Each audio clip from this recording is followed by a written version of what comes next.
Hello again, everybody. My name is Mike Petralia, Trags, and this is Chris Grenham of Celtics Blog and CLNS Media. What a game we witnessed here inside TD Garden, Chris.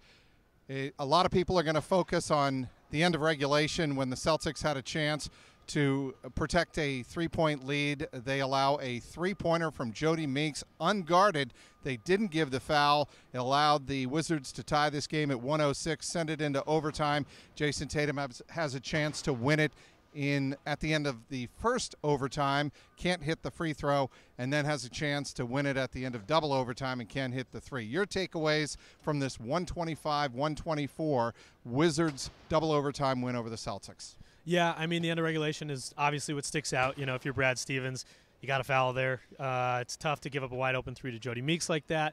Easy to play Monday morning quarterback. So, in my opinion, the fact that they were even able to make it into double overtime with such a banged-up squad is impressive. Depleted. Very depleted. They had, I think, 10 guys active tonight. And so the fact that they were even able to hang out and hang in this one for this long is impressive in itself. It is, and certainly the Celtics, there are so many positives to come from this game. The way they started this game, shooting out to a 37-23 lead after one quarter. Marcus Morris had 10 of his team-high 31 points in that opening period. The Celtics could do no wrong. They were scoring at will. They were rebounding at will. At one point, Chris, they had more offensive rebounds than the Wizards had rebounds, period. They were outworking Washington. Yep. And it looked like, for all the world, the Celtics, sub-Cs, as we call them now, were going to be able to take it to the Wizards. Yeah, and that's tough. The Wizards kind of have gotten into that pattern this season where they've gotten off to slow starts. So they're used to coming back into things. And, maybe the Celtics got a little bit complacent there. And I think it was really just the Wizards waking up. You know, it was a slow start. They're coming off a back-to-back. This is the second night of a back-to-back for them.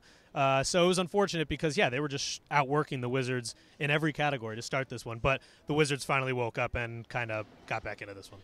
Yeah, it was 51-31 at one point, and then the Wizards closed the first half 21-8. It was almost like a switch went on with Bradley Beal, who finished with a game-high 34 points for Washington. Bradley Beal and the rest of them, Kelly Oubre, Otto Porter, who had a big, big game, especially in overtime, helping the Wizards to this win. They woke up.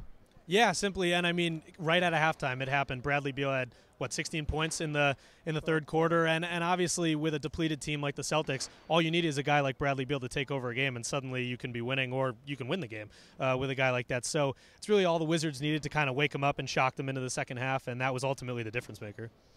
After the game, I thought it was interesting. You and I were both in on Brad, and when he was asked whether or not Jason Tatum needed a hug or needed any type of consolation after this game, he said, Brad Stevens said, look, I'm not going to go near him because, look, a three-pointer, you miss a shot at the end of double overtime, that happens. The thing that I think is going to upset Brad when he watches this is the lack of awareness defensively, especially at the end of regulation. Yeah, I would agree with that. And it's tough because, like you said, missed shots happen. So in terms of that, I can see Brad Stevens shrugging that off. But the lack of defensive awareness definitely hurts, especially along the perimeter. And you saw that towards the end of the game. And maybe that's just exhaustion. You know, a lot of guys playing a lot of minutes, 40-plus minutes tonight, with a guy like him who's coming towards the end of his first season. So maybe he's just kind of gassed, and you could point to that. But, yeah, the defensive awareness is definitely what hurts down the stretch. And let's not overlook the fact their starters tonight were Terry Rozier, who had 21 points, and a couple of huge three-pointers, especially the one at the end of double overtime, which drew the Celtics within one at 125-124. You had also Jason Tatum as the other guard in the backcourt. You had Marcus Morris, Aaron Baines, and Yabu Dabu Do. I thought Gershon was great tonight. You know, this time last week he's in the G League, and all of a sudden he's thrust into this ESPN primetime matchup. Right. And his focus while in the G League was defensive improvements, and I thought he was phenomenal in that category. Moved his feet. He moved his feet. He's got quick feet, like we discussed during the game, and his perimeter defense and specifically pick and roll defense was, drastically improved. It had drastically improved from earlier this season.